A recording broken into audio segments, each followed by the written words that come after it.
Hello and welcome back to Rage Gaming. My name is Solo and today I have a new Necromancer build. This is the Bloodlands build. Yes, after all its buffs in the first balance patch and again the major ones to all of Blood builds alongside another major Bloodlands buff, it actually works. Bloodlands can now proc its overpower in 6 hits instead of 8. Which happens very quickly with some good attack speed in a build. With the key passive, Rathma's Vigor, also being buffed to only need to stay healthy for 12 seconds compared to 15, you're getting more certain overpowers, even more. To cut to the chase, we're using mega hits of overpower which can spread and bounce between targets via the lance, smashing them for those juicy overpower hits. This can even happen with things like Blood Mist or your Hemorrhage basic attacks, which are now shockingly effective. That was also buffed in this patch, increasing the base damage from 25% to 27%, which is major for overpower damage, and improving its essence generation at that. That combined with its ability to AoE after picking up a Blood Orb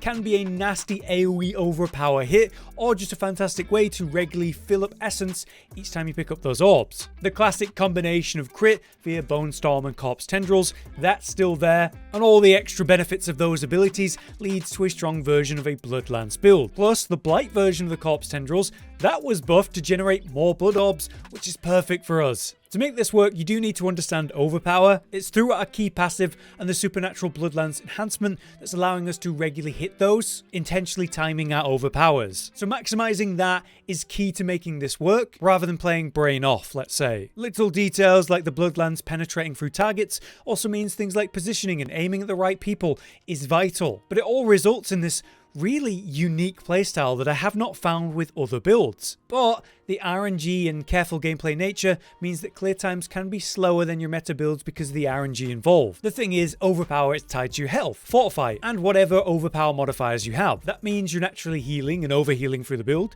making it very survivable. And because you're playing a little bit slower with each pack, that means careful gameplay, and therefore pushing higher Nightmare Dungeon tiers is a lot more viable. It's a weird one. Sometimes the RNG hits and you just crush them, and sometimes you need to be carefully positioning and timing to make it work. But with the concept of the build explained, let's go through how it all works. From the top, we have our basic, which is actually really relevant and good, the newly buffed Hemorrhage. But the concept of this ability is that it has a 20% chance to form a Blood Orb when you burst an enemy's blood with it. Blood Orbs are going to be a major theme, but basically you pick them up, it heals you, and that's really important. When you enhance it, it means that after picking up a Blood Orb, not only does it generate more essence per enemy hit, but it becomes an AoE. So sometimes clearing a pack of weaker enemies means moving to pick up an orb, hemorrhaging, moving to pick up an orb, hemorrhaging, and so on. Then the Acolyte's Hemorrhage gains an additional 20% attack speed while healthy, allowing you to channel into targets very quickly, generating a load of essence and even Blood Orbs. But down at the next level, we have our core ability and main ability, Bloodlands. Of course, you want to level this as much as possible, and we even have some item contribution. Naturally, we'll enhance it and go for Supernatural Bloodlands, the newly buffed ability to get a guaranteed overpower every 6 Bloodlands. It also spawns a Blood Orb under the first enemy hit as a consistent benefit there. We want to improve the damage of it, so we go 1 on living energy to make it to imperfectly balanced, making it cost more essence, but deal 15% times increased damage, which is awesome. As always, we pick up 3 out of 3 hued flesh, so we have access to corpses regularly, a no-brainer there. And on the next tier, we're picking up Blood Mist at only 1 level, and with enhanced Blood Mist, its cooldown is regularly reduced by the fact that we will be overpowering. Further, with Ghastly Blood Mist, we're able to get guaranteed corpses every 1 second, which at the start of a fight is very important so that we can actually get Corpse Tendrils. The other option's not bad for the Fortify, but guaranteed corpses is really important, and that's pretty much how we get it in this build. Moving along, we come to the curse section, where we're picking up, of course, the top tier Necromancer ability Decrepify. Applying that to enemies slows them and makes them deal 20% less damage for over 11 seconds. When enhanced, it might stun targets, and when it's got Abhorrent, it has a 15% chance to reduce your active cooldowns, and the more you hit targets with this, the more that happens, and of course it's resetting a lot of what we're doing. Further, since it's a curse, we take Amplify damage. 9% times increased damage to cursed enemies is awesome. Then Death's Embrace for a close enemy damage reduction and improved damage to those close enemies. The big one is where we get our passives, but first, Corpse Tendrils. We have 4 levels in this because you only need 1 level. Every extra level will help reduce its cooldown slightly, but it's not vital. This is just where I dump my points at the end, so get at least 1 level of this anyway. anyway. We enhance it and then go for Blighted Corpse Tendrils, the newly buffed version. Now 35% chance to drop blood orbs. When you pull in with this, you're constantly spamming the tendrils, you're spawning a load of blood orbs, and those are benefiting you. For the passives, we pick up Gruesome Mending. It increases our healing when below 50% life. We don't care too much about that. We care more about what it gets us to, like Coalesce Blood. While healthy, your blood skills deal 18% times increased damage. A great one to get on your amulet as a skill. 3 out of 3 Drain Vitality means when we hit enemies with blood skills, we have a chance to fortify, which is great because the more we fortify, the more we reduce the damage we take, and it benefits our overpower. 3 out of 3 on Tides of Blood as well. Your blood skills deal 15% times increased overpower damage, doubled when you're healthy, so you're seeing why you want to stay healthy all the time. Down to the next tree though, we come down to where we pick up our ultimate. Of course, we're picking up Bone Storm. It's just ridiculous and too good. The damage it provides is nice, the damage reduction, the crit chance, it's all wonderful. If you can make Blood Wave work, I encourage you to try. Since we're sacrificing all our minions, we get 3 out of 3 standalone in the following point. This increases the benefit of the sacrifices and damage reduction. We also get Inspiring Leader, which is cool. Even though we don't have minions, if we are healthy for at least 4 seconds, we get attack speed. That's really important for both Bloodlance and Hemorrhage. So 3 out of 3 on that, since we're staying healthy as much as we can, is really nice. And the last point, of course, goes to our key passive, newly buffed Rathma's Vigor. But those are the talent points. When it comes to the Book of Dead then, we're going Skeletal Warriors because the non-resistance improvement helps us stay healthy as a damage reduction. Skeletal Mages is a no-brainer. The one that improves your overpower damage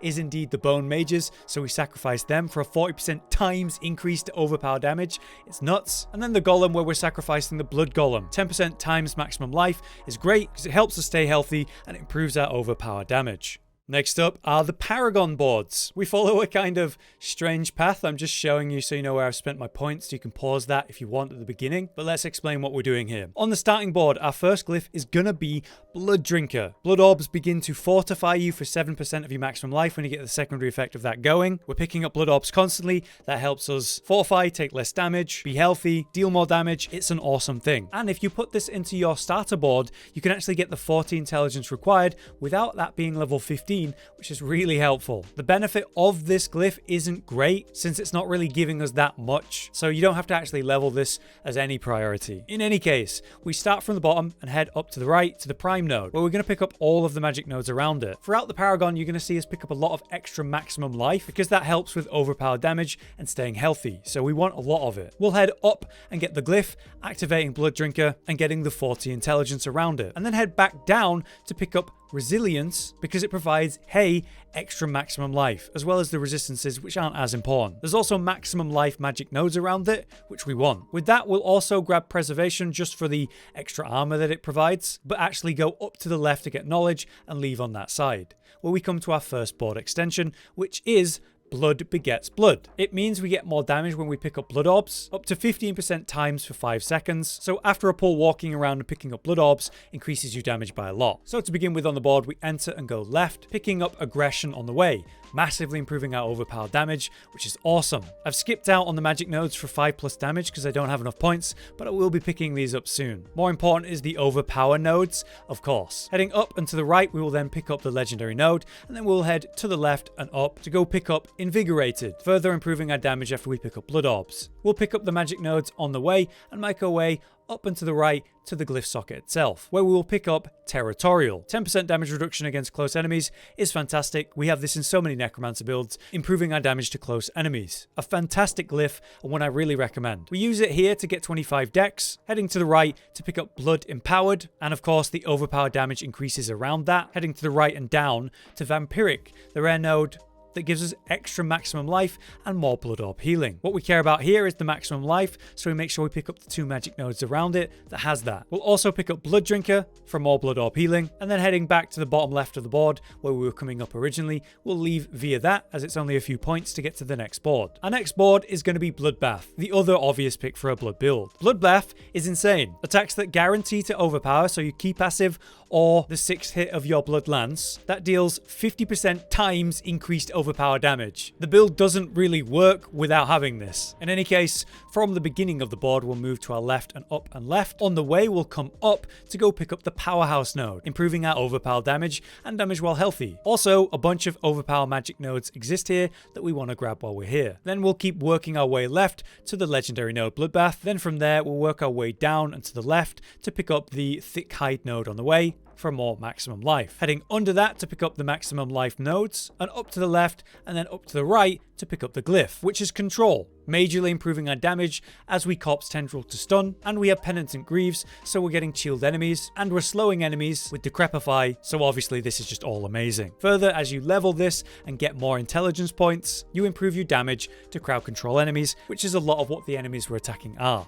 So we make sure we get enough intelligence there to get that active at least at 40, and I'll also pick up Remedy while it's there for extra healing received, but min-maxing that glyph for the moment. Later I'll come back to level more intelligence to get more of this benefit. To leave this board though, we will head to the left, only 2 points required to actually get to the gate, and our fourth and final board is still Scent of Death, a pretty standard fourth board pick for necromancers across the board. 2 corpses nearby, which is pretty much always 15% damage reduction. Amazing mitigation. In the next to no circumstance, when there are no corpses, you get a damage increase, but it won't really happen that much. With this board rotated to have that legendary node close to us, we'll head up to the left to activate Shadow Resilience. This has a maximum life benefit. We don't care if the secondary effect's active or not, but it will happen eventually. But also there are maximum life nodes around it, which is fantastic. From there we'll head left and down, picking up Scent of Death, and working our way left to the glyph at last, where we have Dominate. When you overpower an enemy, all damage they take from you and your minions, if you have any, is increased by 12% times for 5 seconds. We are overpowering regularly, so this is increasing our damage by 12% times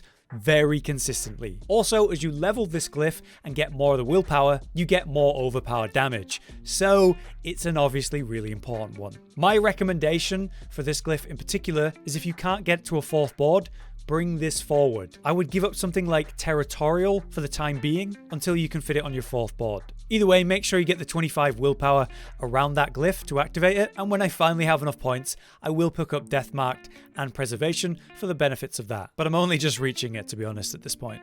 Now the all-important gear section. There's something very important we'll talk about when it comes to what's actually on your gear, but let's look at the individual slots. Firstly, on my 2-hand weapon, I'm going for Grasping Veins. Now, for some reason, even though critical strike damage isn't meant to work like this with Overpower, you're getting a massive benefit from this crit strike damage from the corpse tendrils. Overpower normally doesn't benefit from crit in a normal way. It seems to take a small percentage of the crit and add that to your sum of damage, rather than, say, doubling it or tripling it, which is a real shame. I guess they're afraid Overpower is going to be broken if they let it, get affected normally, because it also doesn't seem to be normally affected by vulnerable damage either, which sucks. This is why we don't care too much about crit strike chance and damage generally, but in the case of Grasping Veins, it helps a lot. From the head down then, of course, it's Disobedience, the best defensive aspect in the game. We want that, of course, on next to every build.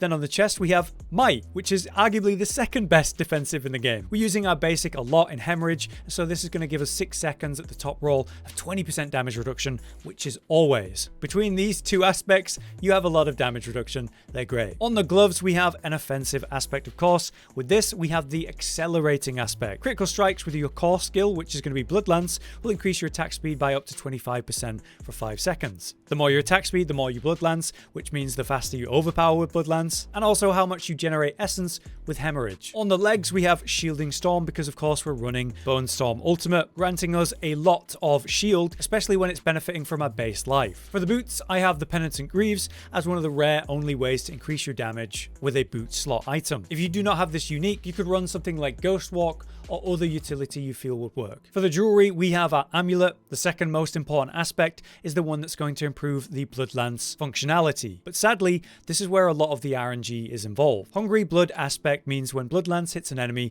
that's already lanced, it has a 30% chance at a top roll on an amulet to fire a Blood Lance at a nearby enemy. So as I'll explain, you lance a specific strong target that can take many lances to bounce off and penetrate through. That's why picking your targets with Blood Lance is important. Sadly, a 30% chance every time you use it is still very low, and I kind of want them to buff this aspect, because there are times when RNG is unkind and it just doesn't happen. But we want it to happen as much as possible, so it's on our amulet. For ring 1, we go Rathma's Chosen. Whenever a blood skill overpowers, which is going to be obviously a lot, we get 50% at a top roll plus attack speed for 4 seconds. Again, attack speed is really important for both our Blood Lance and our Hemorrhage, so this is just really good. The other ring and the final item is the Blood Seeker's aspect. Blood Lance deals up to times 25% increased damage to the primary target per lanced enemy. So the more enemies affected by Blood Lance, the more damage your main target takes. Sadly, I just could not find a good roll of this, but I got it from the codex instead. Now the important thing where we come to the actual affixes, the stats on the gear. The most important affix you can find on all of your gear is maximum life. The more life you have, the more overpower damage you can do, and there's all the benefits that are associated with more health. I've been unlucky and have been unable to get maximum life on most of my pieces, but you want to get it on as many pieces as you can get to make this build as strong as possible. The other unexpected and important stat that you want on a lot of your gear is willpower, because that will scale your overpower damage. Outside of those two that you're going to be looking for, there's plenty to get though. So for your offensive aspects, you want to improve your overpower damage as a #1 priority. Then you're looking for other utility benefits like intelligence and attack speed, and other damage modifiers like damage to slowed enemies or close enemies. Of course, you still benefit from crit chance and crit damage. There's nothing wrong with having some of that, but just remember, it doesn't benefit overpower nearly as much as you might think. When it comes to the defensive things you want, like I said, you want total life as much as possible, but after that, total armor is really important. Then damage reduction that you can get wherever. Damage reduction from distant enemies, from close enemies, raw damage reduction. In this build, ways to reduce damage coming into you is so important because you want to stay healthy to improve your damage. On your gloves, you're going to be looking for ranks of Blood Lance specifically, and then there are other utility benefits like extra blood orb healing, lucky hit chance to improve cooldown resetting, fortified generation and damage reduction while fortified, and cooldown reduction as a whole. Lastly, for the actual gems, we go max life for our armor, we're going for overpower damage in our weapons, and the skulls for raw armor in the jewelry.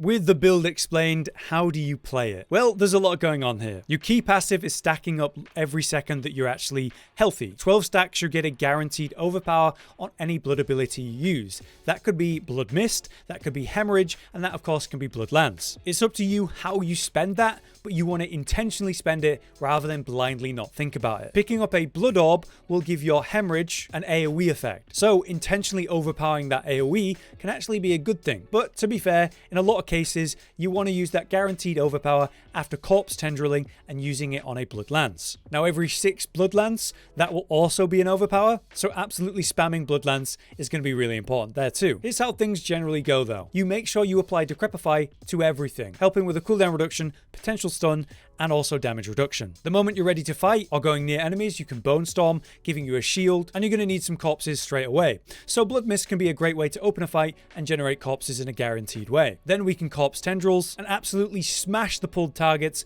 with Blood Lance spam, intentionally picking the target that allows for the Blood Lances to penetrate through the pack. Ideally, you'll target the enemy with the most health, probably an elite, because that one specifically takes more damage the more you go thanks to one of our aspects. With this lineup, you should hit some nice overpowers and decimate the main target, and hopefully with luck, actually be AoEing the hell out of the targets. With bad luck, the Blood Lance might just not AoE, and that's how the cookie crumbles. Immediately after smashing the first Blood Lance, you're going to want to go move around and pick up some Blood Orbs and pop an AoE Hemorrhage. This will recover your essence that you've just spent on the Blood Lances, improve your damage massively, and while this is all happening, you're going for another Corpse Tendrils, to then smash with your newly recovered essence and Blood Orb boosted damage into another wave of Blood Lances. And that's what you repeat. But there you have it. That is the Blood Lance build. I'm very happy that we've got this working, and I've got to say, you know, in some of the footage we've been looking at, I was even doing, say, tier 46 content where we're dealing with those really annoying snake serpent enemies that infinitely stun even while they're stunned.